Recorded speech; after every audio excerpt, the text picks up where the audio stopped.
investimento. Um ponto que é interessante, até ainda falando de governo, é que hoje, para mim, é mais fácil eu reportar uma falha e ser bem recebido e remunerado pelo governo americano do que se eu tentar reportar uma falha para o governo brasileiro. O que acontece? Aqui eles te respondem? Nem respondem. As minhas tentativas sempre deram muito problema. É? Já fui parar em delegacia, já tive que ir Ministério Público, tudo por uma tentativa de reportar um problema para o governo brasileiro. Dá um exemplo que você foi... Teve um caso... Desculpa de ter, é que daí vem a história do hacker ético. É legal você explicar. Dá esse contexto do que é o hacker ético. Cara, na verdade, o hacker por si só já era para ser visto como uma figura positiva, né? Que como a mídia sempre está colocando o hacker em notícias de cybercriminosos, acabou associando de uma imagem negativa o que não é verdade.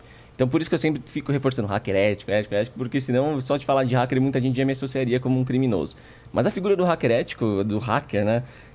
Ele é um cara que tem essa visão de pegar um sistema e sacar um desvio ali de fluxo que pode levar a uma vulnerabilidade, a expor uma informação ou ter algum problema ali. E nós, né, essas pessoas, gostam de reportar esses problemas, gostam de ver que uma coisa que você identificou negativa foi corrigida. Lógico que existia um conflito com as empresas, ninguém gosta de receber esse aviso, né? De tipo, pô, é difícil pensar que um moleque chegou aqui e achou umas falhas e tal. Mas isso faz parte do ciclo de evolução da tecnologia. E começou aqui... E de uma baita humildade. Totalmente, totalmente. Pra você olhar e falar, eu não tenho o melhor sistema. Pode ser que alguém quebre. Pode ser que um menino quebre. Cara, hoje, como consumidor, eu prefiro ser cliente de uma empresa que, quando tem um problema, vai lá, escreve para os clientes e fala, gente, teve esse problema, a gente fez isso para corrigir, isso que foi impactado, desculpa, bola para frente, aprenderam com erro e vamos, do que aquela empresa que finge que não, nunca fomos atacados. Né? Porque essa empresa está escondendo coisa de você. Né? Mas, enfim, voltando à história do governo, quando eu tinha uns 19, 20 anos de idade, eu tentei reportar uma falha, eu não vou entrar em muitos detalhes sobre a falha, mas era uma falha para um órgão do governo, e eles só me ignoravam. Mas não pode falar qual órgão só? Só fiquei curioso. Acho que você me contou essa história, mas qual órgão? Relacionado É daqui de São Paulo. Ah, tá.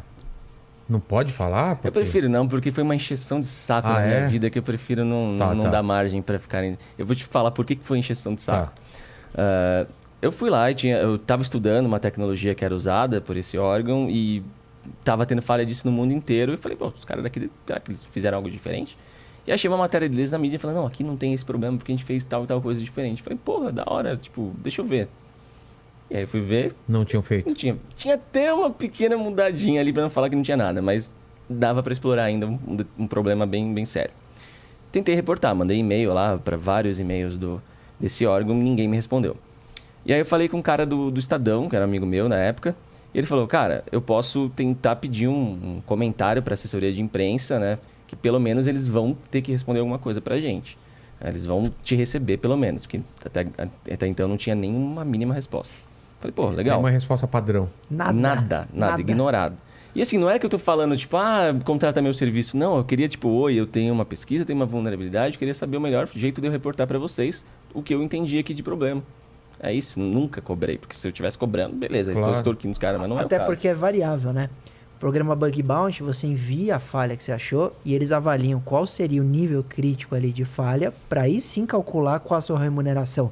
Não é que o hacker, ao encontrar a falha, ele dá o preço. Ó, sua falha é muito grande, eu quero tanto.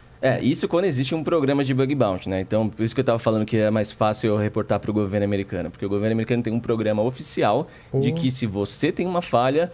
Você sabe para onde enviar, eles te dão todo o feedback do tratamento e você é recompensado. Não só ganha dinheiro... Que aí você vai melhorando automaticamente o... Exato. Pelo mundo inteiro te testando. Você é um dos melhores sistemas de segurança. E você não só ganha dinheiro, como ele deixa você comentar dessa falha em palestras para que todo mundo aprenda em cima disso. Vira um currículo para você, é muito legal.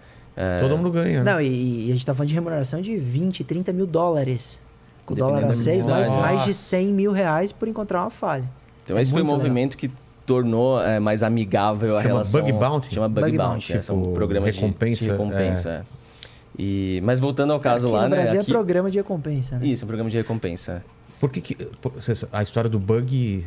De bug de sistema. Então, mas é por causa do inseto mesmo que entrou no computador? Pior que verdade é. isso? Eu fiquei sabendo disso recentemente também. Falei, sério que a gente fala bug? Porque realmente entravam uns insetos naqueles computadores do tamanho de que era uma sala, né? Eu falei, não, nem a pau que essa é a origem do termo. Pior que pelo visto é. Mas voltando à história lá do meu report, né? E aí, eu mandei esse e-mail, nada e tal. O Estadão foi em cima, pediu comentário. Aí os caras responderam. Aí eles perguntaram, posso ter seu escritório para ver a falha? Eu falei, por favor. Foram lá uns caras lá, mexeram no meu software que eu tinha. Homem de preto, né? Os caras Tipo com óculos escuro, com aquele negócio. A luz. Você vai apagando sua memória. Não, mas sabe o que eu achei bizarro? Que os caras chegaram metendo muito louco assim de... eu trabalho 15 anos com isso aí, isso não existe, que você tá tipo, gastando nosso tempo. Eu falei, mano... Veja, né? Vem aqui. Aí ele viu lá e falou, nossa... Mas isso aí você não pode contar pra ninguém, né? Eu falei, tipo, eu tô tentando reportar essa porra. Justamente por isso. Dava pra fazer um estrago grande. Cara, dava. É um assunto bem delicado pro município. Aí, beleza. Aí o diretor desse órgão me ligou, me chamou pra uma reunião, um diretor de tecnologia. E eu, com 19 anos, fui lá. O cara fechou a porta da sala e começou a me interrogar, assim, tipo, agressivar pra cima de mim, perguntando de qual partido que eu era. Ô, louco! Eu falei, tipo, sério, eu achei que eu finalmente fosse poder mostrar o meu papelzinho aqui, a minha pesquisinha de boa, não tô cobrando nada de ninguém. O cara, não, de que partido você é? Não, teu seu pai deve ser de algum partido. Eu falei, puta, cara, que saco. E ficou nisso, nessa reunião. Engraçado que nessa reunião eu dei meu cartãozinho de visita lá na época da empresa que eu tinha. E beleza, isso ficou na mão desse cara. Que é aquele do Round 6, né? Podia ser, né? Seria incrível. É o que eu gostaria. Pensou? O cartão do pato tem. Rapaz. Aí, cara, eles acabaram dando um retorno pra esse jornalista que foi muito mal comentado. Eles falaram um bagulho bizarro que acabou tornando a notícia muito maior do que ela já era inicialmente, e isso acabou indo pra capa do Estadão. E aí o Estadão publicou sobre essa falha. O Ministério Público entrou, falou, não, a gente precisa dar um esclarecimento para a população, isso aqui remete à verba pública e tal, então entrou o patrimônio público e instaurou um inquérito. Eu fui chamado lá e tal, conversei direto com o promotor, me deu um puta de um susto, eu não manjo porra nenhuma nessa parte jurídica. Cheguei lá, sentei lá, na sala do cara tava esperando, entra o promotor atrás de mim. Sem advogado? Eu fui sozinho. Tá vendo? Nossa, tá vendo? Vai me conhecer depois. Fui conhecer depois, Pô, você perdeu a minha época mais emocionante. Você mais precisaria Agora se eu te trago uns B.O. mais sem graça, aquela época da emoção você acabou perdendo. O cara chegou na sala promotor assim e falou... Esse aí é o menino que a gente vai prender? Eu virei e falei... O quê? Mano, eu tomei um susto. Eu tô zoando, sei lá o quê. Tá? Falei, zoeira, meu. Filho da puta, mano. Mas aí trocamos ideia. Ele super entendeu meu papel como pesquisador, que eu tava tentando reportar as coisas e tudo mais. Aí ele marcou uma audiência lá comigo e com o pessoal desse órgão. Que eles foram com, sei lá, 4 advogados e tal. E o pato sem ninguém. E eu de novo sozinho. Isso é um erro. Isso é um erro da grave. sociedade, viu? Não é só sobre hacking. Tem que ir com alguém. Mas sabe por quê? Porque a sociedade acha que vai custar a casa inteira deles e ir acompanhado. E às vezes custa mesmo, né? Mas às vezes o indivíduo procura defensoria pública. Não, sim. Ah, tá. Entendeu? Não, e é muito... eu tô falando assim, a justificativa geral, mas eu super... Tem que ter. Hoje, nossa, não faço um contrato sem advogado. Eu teria ido com você. Qual é a sua casa? Pô... A toca do Gugu ali. Mas enfim, aí teve essa audiência. Eu e 4 caras dessa organização, advogados. O promotor virou pros 4 e falou: quem de vocês é o técnico aí que veio falar sobre a falha com o Gabriel, que entende do assunto? Aí os caras se olhando assim, falando: a gente não sabia que precisava. Aí o promotor ficou puto. Falou: porra, a gente tá marcando há 2 meses um bagulho pra falar de um assunto técnico e vocês não trouxeram ninguém que entenda. E aí, cara, foi tipo umas 6 ou 7 horas de audiência, porque eles queriam ficar contando história da organização. No começo era assim, eu falei, puta, pra quê, velho? No fim das contas, eu fiquei como voluntário pro Ministério Público, que se eles quisessem me chamar para validar essa falha no futuro, e esse órgão aí se comprometeu a corrigir a falha. Eles assinaram um TAC? Cara, eu não conheço a história, mas... O que é um TAC? Termo de ajustamento de conduta. Então, o Ministério Público, quando descobre alguma questão assim, que ele quer intervir, mas não vai processar, e quer que aquele órgão, aquele empresa, seja o que for, entre nos trilhos, no caso aí, arrume a vulnerabilidade, ele assina um termo de ajustamento de conduta por um prazo. Deve ter sido isso. Eu nem sei o que eu assinei ali. Deve ter... Não, eles que têm que assinar. Tá, então beleza. Então... Não, mas tem muito... eu não lembro dessas minúcias, mas... Enfim, aí rolou, tipo, toda essa enrolação toda. E aí passam umas semanas, do nada liga a polícia lá me chamando pra depor na delegacia. Mano. Eu falei, ué, né? Tipo, já meio que assim, já me senti um pouco julgado como errado ali na ligação mesmo, sabe? Pelo tom, assim, tal. Falei, tá, deixa eu ir lá, né? Aí fui. Inclusive eu conhecia já a galera da Delegacia de Crimes Eletrônicos e tudo mais. E aí os caras foram ver lá o que estavam alegando contra mim. Quando eu dei meu cartãozinho pro diretor diretor dos caras naquela reunião, tinha o nome da minha empresa. E aí os advogados deles pesquisaram o nome errado da minha empresa na junta, viu que não existia, porque não é porra do nome certo. Foi na delegacia e falou que estavam com medo de ser extorquido, que a minha empresa era fantasma. E eu tive que depor por conta disso. Falei, puta, sério, mano. Mas aí, obviamente, foi tudo arquivado lá e vida que segue e ficou nisso. Então, ou seja, assim, pra você encontrar uma falha, você vai pensar 2 vezes e reportar, exato, né? não, nunca mais. Porque, pô, eu só queria que respondesse meu e-mail. E eu perdi vários dias indo, tipo, depor na polícia. Eu ficava com medo. Tipo, vai que os caras conseguem, sei lá, busca e apreensão, tiram o meu computador e meu trabalho. Pô, eu só queria reportar uma falha, E a chance disso acontecer é muito fácil de acontecer.